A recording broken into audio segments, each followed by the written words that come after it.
இன்று பாஸ்கா காலத்தின் 4ஆம் வாரம் 25ஆம் தேதி ஏப்ரல் மாதம் வியாழக்கிழமை. இன்று தேவன் நமக்கு தரும் ஜீவ நீரூற்றான இறை வார்த்தைகள் மார்க் எழுதிய நற்செய்தி இயல் 16 இறை வார்த்தைகள் 15 20 முடிய. இன்று புனித மார்க் நற்செய்தியாளருடைய பெருவிழா. அக்காலத்தில் இயேசு 11 தோன்றி, உலகெங்கும் சென்று படைப்பிற்கெல்லாம் நற்செய்தியை பறைசாற்றுங்கள். நம்பிக்கை கொண்டு திருமுழுக்கு பெறுவோர் மீட்பு பெறுவர், நம்பிக்கை அற்றவரோ தண்டனை தீர்ப்பு பெறுவர். நம்பிக்கை கொண்டோர் பின்வரும் அரும் அடையாளங்களை செய்வர்.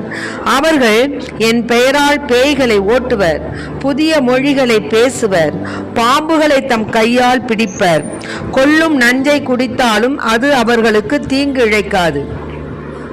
அவர்கள் உடல்நலமற்றோர் மீது கைகளை வைக்க அவர்கள் குணம் அடைவர் என்று கூறினார். இவ்வாறு அவர்களோடு பேசிய பின்பு ஆண்டவர் இயேசு விண்ணேற்றம் அடைந்து கடவுளின் வலப்புறம் அமர்ந்தார். அவர்கள் புறப்பட்டு சென்று எங்கும் நற்செய்தியை பறைசாற்றினர்.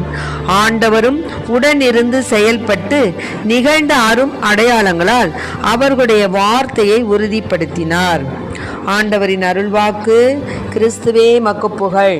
இயேசுவின் திருநாம கீதம் என் நெஞ்சிலே எந்நாளுமே சங்காக முழங்கிட வேண்டும்.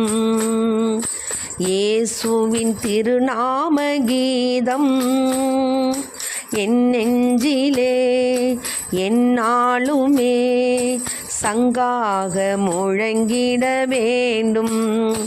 நான் பாடும் பாடல் நானிலமெங்கும் எதிரொலித்திட வேண்டும்.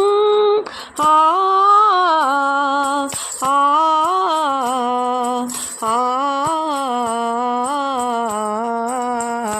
நான் பாடும் பாடல் நானிலம் எங்கும் எதிரொலித்திட வேண்டும். உள்ளம் உடைந்தோர் உவகை இழந்தோர் உணர்வு பெற வேண்டும். உவகை பெற வேண்டும். உவகை பெற வேண்டும். இயேசுவின் திருநாம கீதம் என் நெஞ்சிலே எந்நாளுமே சங்காக முழங்கிட வேண்டும்.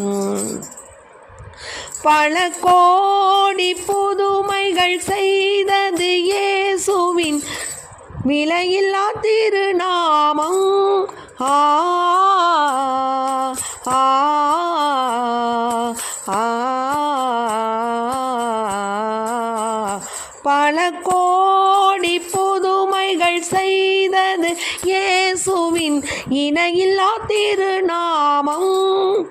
வாழ வைப்பதும் வாழ்விக்க போவதும் அருள் தரும் ஒரு நாமம்.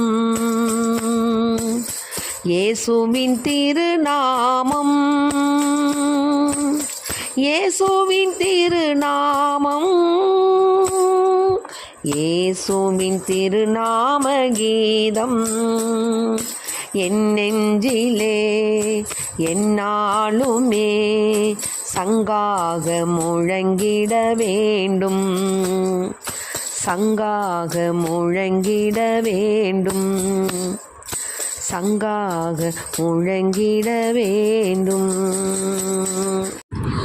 இன்று தேவன் நமக்கு தரும் ஜீவ நீரூற்றான இறை வார்த்தைகளை கேட்டோம். புனித மார்க் நற்செய்தியாளர். இந்த புனித மார்க் நற்செய்தியாளர் நற்செய்தியை எழுதிய அருமையான 4 சீடர்கள், அதாவது 12 சீடர்களில் இந்த நற்செய்தியை எழுதினவர்கள் மார்க்கு, புனித மார்க்கு, புனித மத்தேயு, புனித லூக்கா, புனித யோவான். இந்த 4 பேர் தான் இந்த நற்செய்தியை எழுதினாங்க. இப்போது இந்த மார்க்கு, புனித மார்க்குவை பற்றி தான் இன்று புனித மார்க்கினுடைய பெருவிழா, நற்செய்தியாருடைய பெருவிழா. புனித மார்க்கு நற்செய்தி நூலின் ஆசிரியர் யோவான் மார்க்கு என்பது திருச்சபை மரபு. மார்க்கு நற்செய்தி நூலின் ஆசிரியர், யோவான் மார்க்கு என்பது திருச்சபை மரபு. மார்க்குவின் தாயார் பெயர் மரியா. இவர்களுடைய வீட்டில் தான் தொடக்க கால கிறிஸ்தவர்கள் கூடி வழிபட்டு வந்தார்கள். மார்க்கு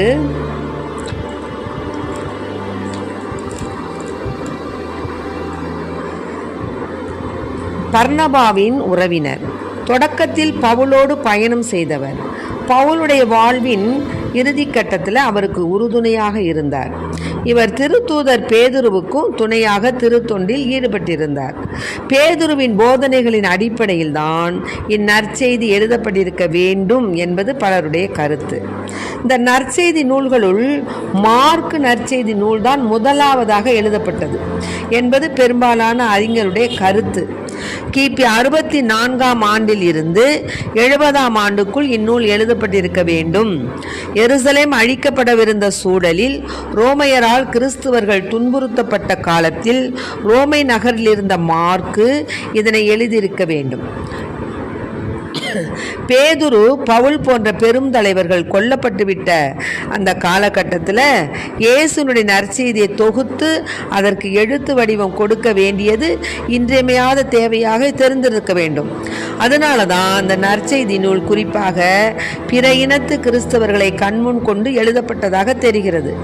இந்நூலின் ஆசிரியர் மார்க்கு இயேசு கிறிஸ்துவை பற்றிய மரபுகளை சிறப்பாக அவருடைய வல்ல செயல்கள், ஓமைகள், இன்றைய கூற்றுப்படி அந்த திருத்தூதர்கள்லாம், அதாவது அவர்கள் இயேசுவின் பெயரால் பேய்களை ஓட்டினார்கள், புதிய மொழிகளை பேசினார்கள், பாம்புகளை தம் கையால் பிடித்தார்கள், கொல்லும் நஞ்சை குடித்தாலும் அது அவர்களுக்கு தீங்கு இழைக்கவில்லை, உடல் நலமற்றோர் மீது கைகளை வைக்க அவர்கள் குணமடைந்தனர். இதெல்லாம் இயேசுனுடைய வல்ல செயல்களை தெரிந்து கொண்டு அவர் பேர் நம்பிக்கை வைத்து, யார் மேல?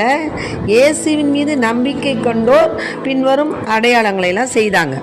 அப்போ இயேசுவின் மீது நம்பிக்கை கொண்டோரே இத்தகைய அடையாளங்கள் செய்யும் பொழுது இயேசு இன்னும் எவ்வளவு பெரிய வல்ல செயல்களை எல்லாம் செய்திருப்பார் நாம் சிந்திக்க வேண்டும்.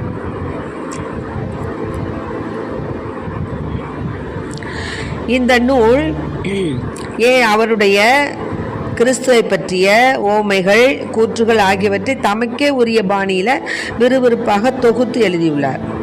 இவ்வாறாக இயேசுவே மெசியா, இறைமகன் என்னும் உறுதியில் பிற இனத்து கிறிஸ்தவர்கள் வளர இந்த நூல் பெரிதும் உதவியாக அமைகிறது.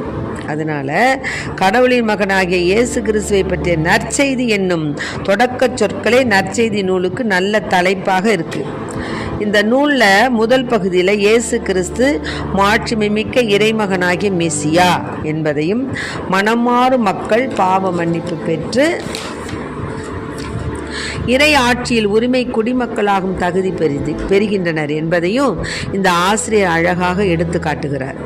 இவ்வாறு தான் கலிலேயாவில் மக்கள் திரளுக்கு பணிபுரியும் இயேசு சீடர்களோடு இணைந்து செயல்பட்டு பேய்கள் மற்றும் சமய தலைவர்களின் அதிகாரத்தை அடக்குகின்றார் என்பதை மற்ற நற்செய்தி ஆசிரியர்களை விட விளக்கமாக இவர் எழுதியிருக்கிறார், எடுத்துரைக்கிறார். ஆக இயேசு கிறிஸ்து மக்கள் அனைவருக்கும் மீட்பு வழங்கும் துன்புறும் மானிட மகன் என்ற கருத்து 2ஆம் பகுதியில் வலியுறுத்தப்படுகிறது. இயேசு கிறிஸ்து துன்பங்கள் பட்டு இறந்து உயிர் பெற்றெழுந்து மீட்பரானார் என்னும் தொடக்க கால திருச்சபையின் மைய போதனையை இந்த இயேசுவின் வாழ்க்கை நிகழ்ச்சிகளின் அடிப்படையில் இந்நூல் ஆசிரியர் விவரித்து கூறுகிறார். அதனால் இந்த மார்க் நற்செய்தி நமக்கு மிகவும் ஒரு எடுத்துக்காட்டான நற்செய்தி. ஆமென். ஆக அத்தகைய அந்த புனிதரின் அந்த நற்செய்தியை இன்று முதலாவது அவருடைய அந்த நினைவு விழாவிலாவது நாம் தினமும் ஒரு அதிகாரம் படிக்க வேண்டும் என்ற உன்னத ஒரு நோக்கத்திற்கு வருவோம்.